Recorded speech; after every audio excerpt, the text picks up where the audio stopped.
in the Digital Spotlight, where we talk about leadership, innovation, and influence. And may I now request Tejashree Shah, Lead Stakeholder, Engagement, and I Create. Neha Gupta, Director, Mergers and Acquisitions, Deloitte. Ladies and gentlemen, please put your hands together. Ritishri Shahu, Chief Managing Director and Co-Founder of Acrox. And last but not the least, but very, very happy face, I can see Miss Sunny Mohanty, VP, North State.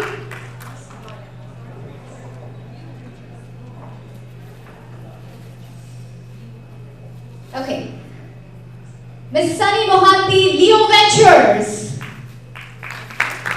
Ladies and gentlemen, there has been a little bit of miscommunication with the prints, but I would request all of you to kindly come back and join this wonderful session, Women in the Digital Spotlight.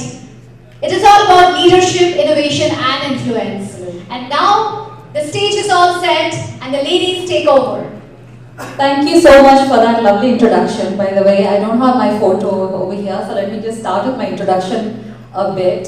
So my name is Sunny Mohanty. I'm the partner at Leo Ventures. Leo Ventures is a 50 million fund. It's a VC fund out of Singapore, fully regulated and licensed. So I'm traveling from Singapore, by the way, today, guys, to attend the Gujarat Blockchain Summit. I'm very excited. So far, it's been a very good experience attending all the sessions and speaking to people at the networking areas. So it's a very interesting topic, close to my heart, and I think this subject is widely discussed and spoken these days at various forums, not only this. Women in digital, I would say, spotlight, covering leadership, innovation, and career growth. I would just like to focus on that. Before that, I'd like to have a quick intro of the speakers. We like to keep it sweet, short, to the point. Let's start with the first speaker, Ritishri Sahu. A short intro. Hi, my name is.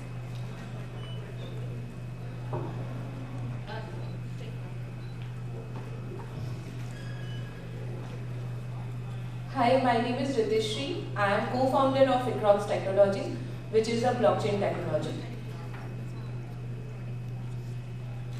We should have more claps and more support from people over here, because this is the whole point of this panel.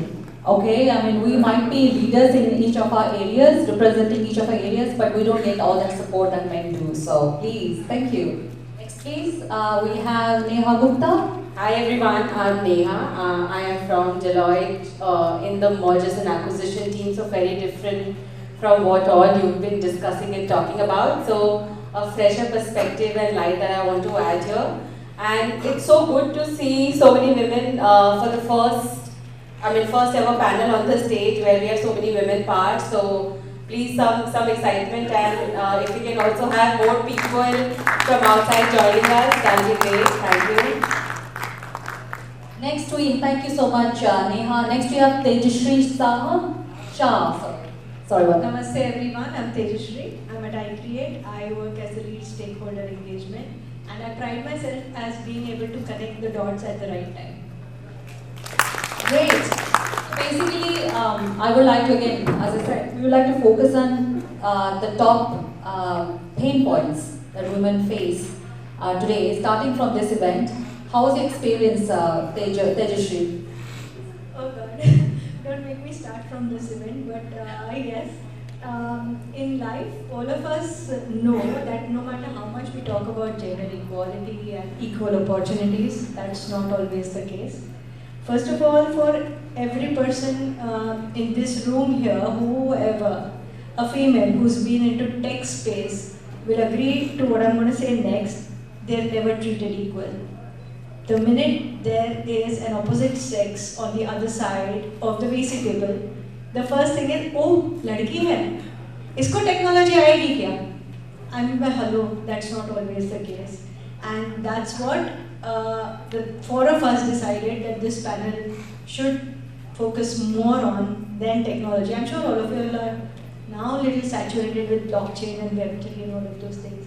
So the first thing is, being there are not being equal opportunities or not being taken seriously.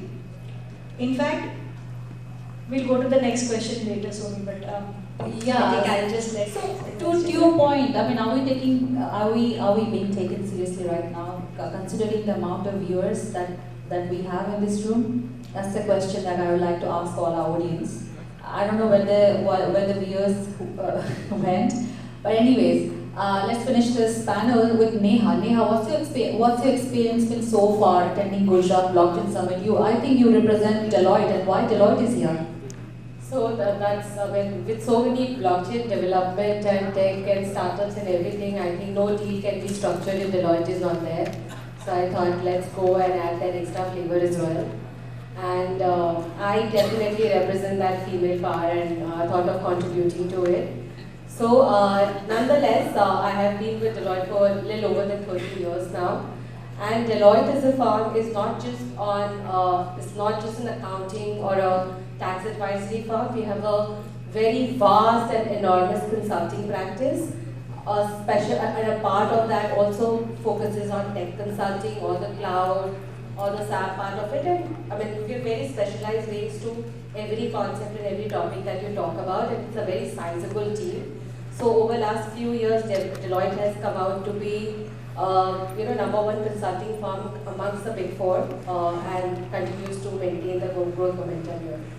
So quickly, I'll come to Ritishri, quickly in continuation of that. So what was the journey like, your struggles to reach where you are today, and was it like an easy path for you?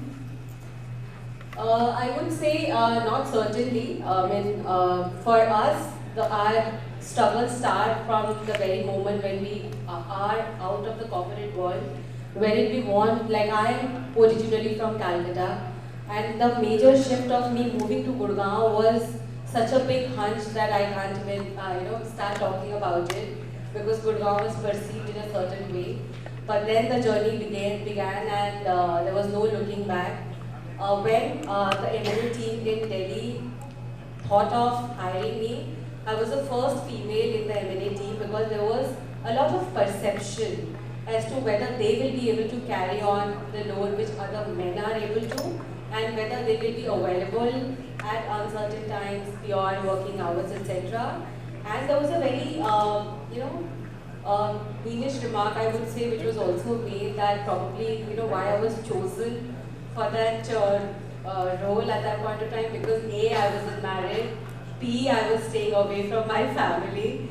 So then there was a conclusion that she can be made unconditionally available for the work.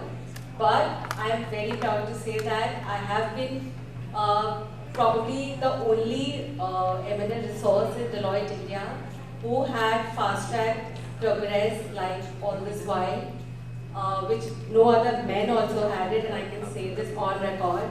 And after me joining it, we have a surge of female employees, and at least now in M&A we have a decent inclusivity and a gender ratio.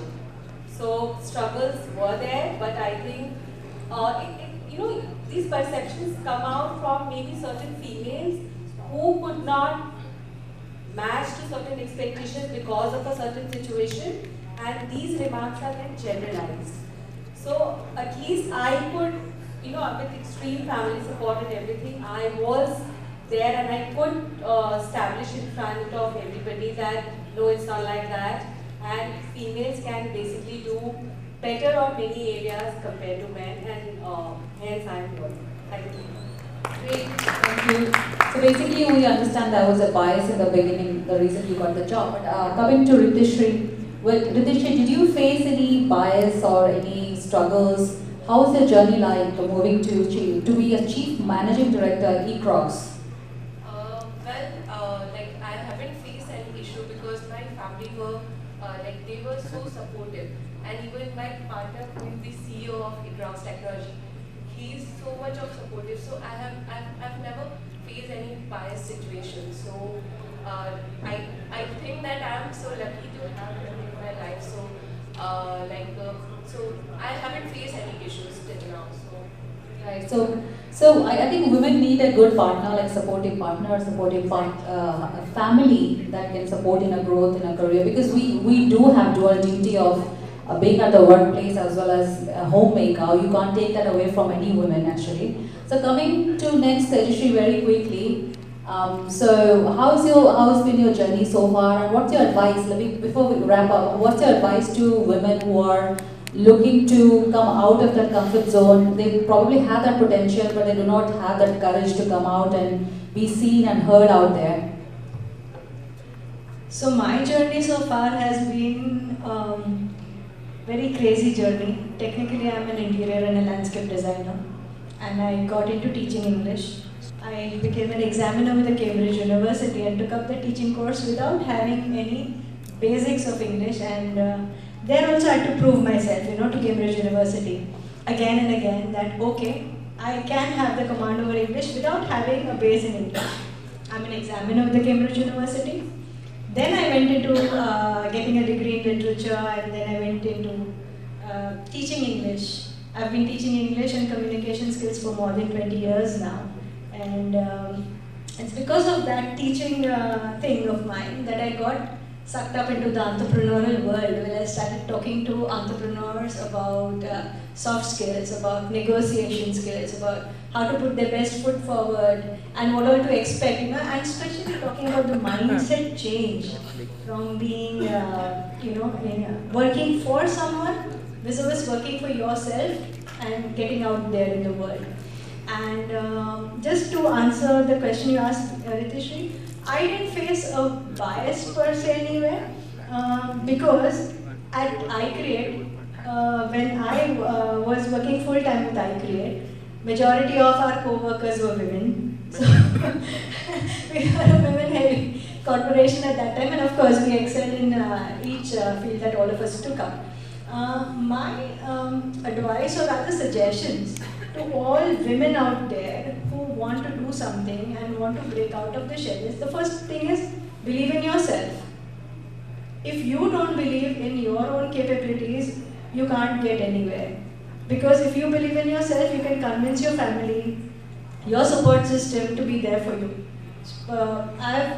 In fact, along with working for iCreate, I have my own startup. I'm an examiner.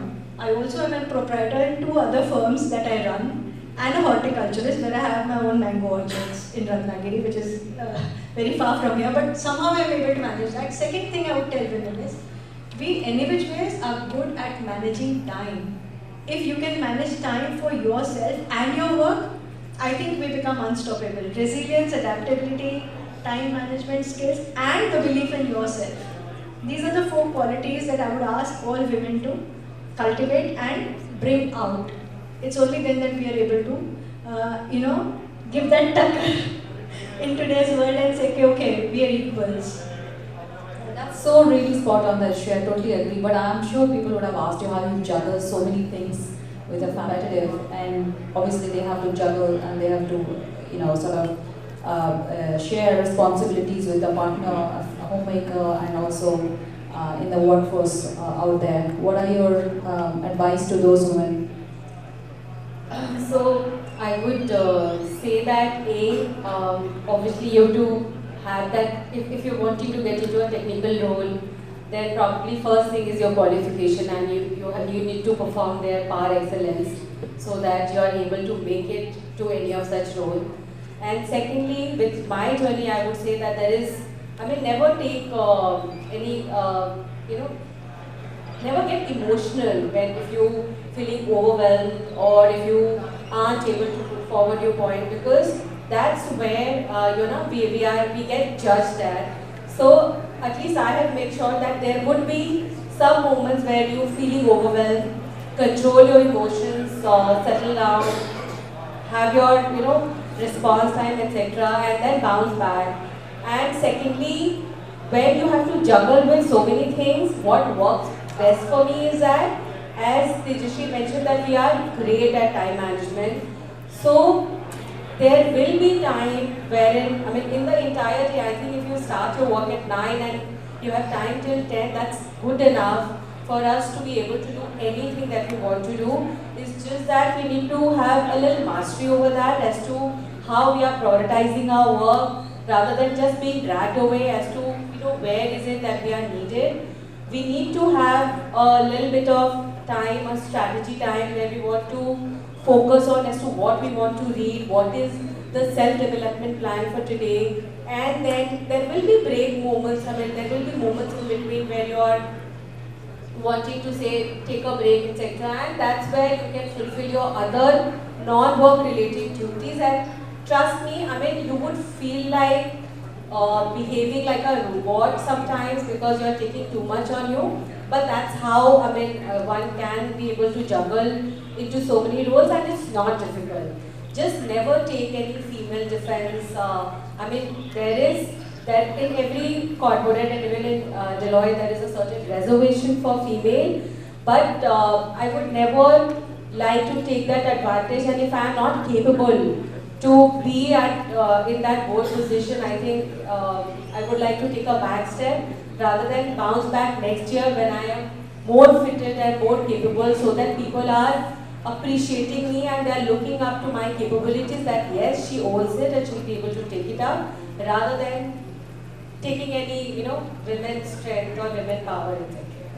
Yeah, I totally agree. Being some of the points that you mentioned, being emotional, I think we have to be more practical with our decisions between emotions and taking a decision which is obviously life-changing. And don't please play the female card, as she mentioned, So if you're not ready, you're not ready, just step back, but don't play the female card. Thank you so much for that, Neha. Last thoughts, Nitishri, because we have to wrap up the panel. Last thoughts about being Chief Managing Director of Ecrox and future ahead. Yeah.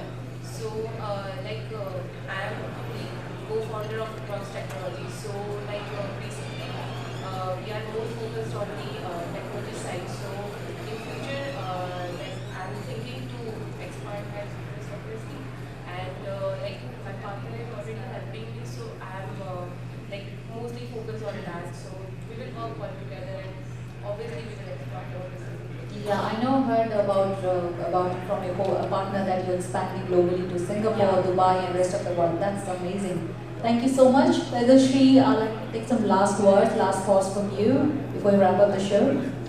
Sure. So all the men sitting here, the women in your life are really important, and you guys are the backbone for them to succeed.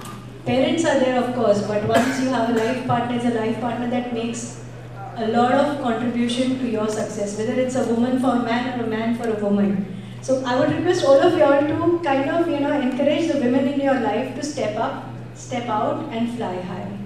Just one point here, like when I'm sitting here today, I can proudly say that my husband is taking care of my 3-year-old back at home. So hence I could afford to come out and be here.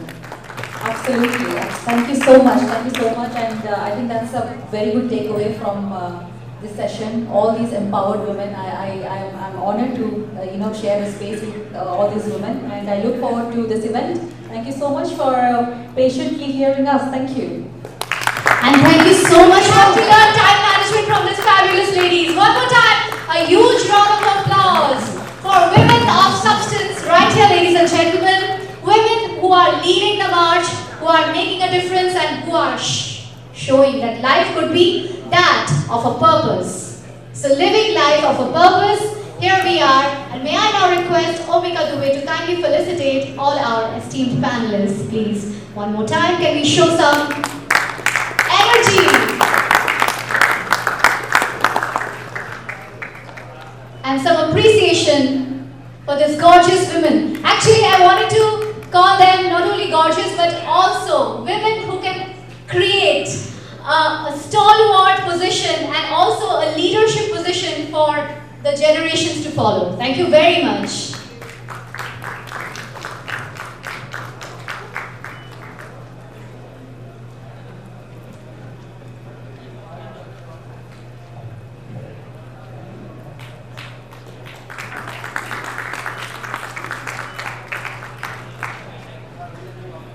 So like Mother Earth, women are here to nurture and create wonderful foundations through technology, and inclusivity.